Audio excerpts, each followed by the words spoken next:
বিশ্ব ক্রিকেট রাজনীতির টানাপোড়েনে উত্তাপ ছড়াচ্ছে দক্ষিণ এশিয়া। মাঠের লড়াইয়ে নামার আগেই মুখোমুখি অবস্থানে ছিল পাকিস্তান, ভারত এবং আইসিসি। বাংলাদেশকে অন্যায্যভাবে বিশ্বকাপ থেকে বাদ দেওয়ার প্রতিবাদেই বিশ্বকাপে ভারত ম্যাচ বয়কটের ঘোষণা দেয় পাকিস্তান। আর তাতেই মাথা ঘুরে যায় আইসিসির। এক ম্যাচ পণ্ড মানেই হাজার হাজার কোটি টাকার ক্ষতি। সে কারণেই মাঠে খেলা গড়ানোর পরই পাকিস্তানকে বোঝাতে মরিয়া হয়ে ওঠে আইসিসি কর্তারা।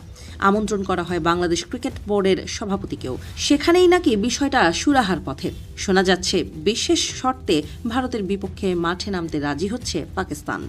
তবে এবার কিছুটা নরম সুরে কথা বললেও পাকিস্তান ক্রিকেট বোর্ড স্পষ্ট করে দিয়েছে, শর্ত মানা না হলে অবস্থান বদলাবে না। আইসিসি সূত্রে জানা গেছে, লাহোরে অনুষ্ঠিত এক গুরুত্বপূর্ণ বৈঠকে পাকিস্তান ক্রিকেট বোর্ড ৩টি বড় দাবি তুলে ধরেছে। এই দাবিগুলো পূরণ হলেই ভারতের বিরুদ্ধে নির্ধারিত ম্যাচ বয়কট প্রত্যাহার করার বিষয়ে ভাববে পিসিবি। যদিও আইসিসির পক্ষ থেকে এখনও আনুষ্ঠানিক কোনো প্রতিক্রিয়া আসেনি, তবুও ক্রিকেট মহলে বিষয়টি নিয়ে আলোচনা তুঙ্গে। পাকিস্তানের প্রথম দাবি আর্থিক। তাদের মতে বাংলাদেশ ক্রিকেট বোর্ডকে আগের তুলনায় বেশি অর্থ দিতে হবে আইসিসিকে। পিসিবির যুক্তি, আন্তর্জাতিক ক্রিকেটে বাংলাদেশের অবদান আগের চেয়ে অনেক বেড়েছে। দলটি নিয়মিত বড় টুর্নামেন্টে অংশ নিচ্ছে, দর্শক সংখ্যা বাড়ছে, পাশাপাশি টেলিভিশন সম্প্রচার থেকেও আয় বাড়ছে। এই প্রেক্ষাপটে অবকাঠামো উন্নয়ন, ঘরোয়া ক্রিকেট শক্তিশালী করা এবং তরুণ প্রতিভা গড়ে তুলতে বাড়তি অর্থের প্রয়োজন বলে মনে করছে তারা। দ্বিতীয় দাবিটি আরও সংবেদনশীল। টি-20 বিশ্বকাপ 2026 থেকে বাংলাদেশের নাম প্রত্যাহার করলেও তাদের জন্য একটি নির্দিষ্ট অংশগ্রহণ ফি দেওয়ার দাবি জানিয়েছে পিসিবি।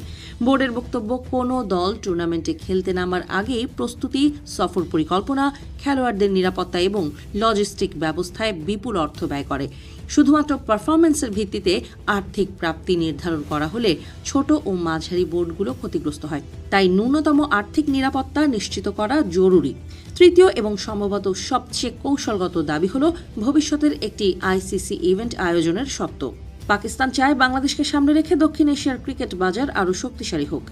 পিসিবির দাবি, বাংলাদেশের এখন আন্তর্জাতিক মানের স্টেডিয়াম, পর্যাপ্ত অবকাঠামো এবং বিপুল ক্রিকেট প্রেমী দর্শক রয়েছে। একটি বড় আইসিসি ইভেন্ট আয়োজনের সুযোগ পেলে দেশের ক্রিকেট অর্থনীতি যেমন চাঙ্গা হবে, তেমনি আইসিসির জন্য তা লাভজনক হবে। এই দাবিগুলোর মাঝে বোর্ডের ভেতরে মতভেদ স্পষ্ট। কিছু পিসিবি কর্মকর্তা মনে করছেন, নির্ধারিত সময়সূচি অনুযায়ী 15 ফেব্রুয়ারি কলম্বোতে ভারতের বিরুদ্ধে ম্যাচ খেলে নেয়াই বাস্তবসম্মত সিদ্ধান্ত। তবে বোর্ড চেয়ারম্যান মহসিন নাকভি এখনও অনড়।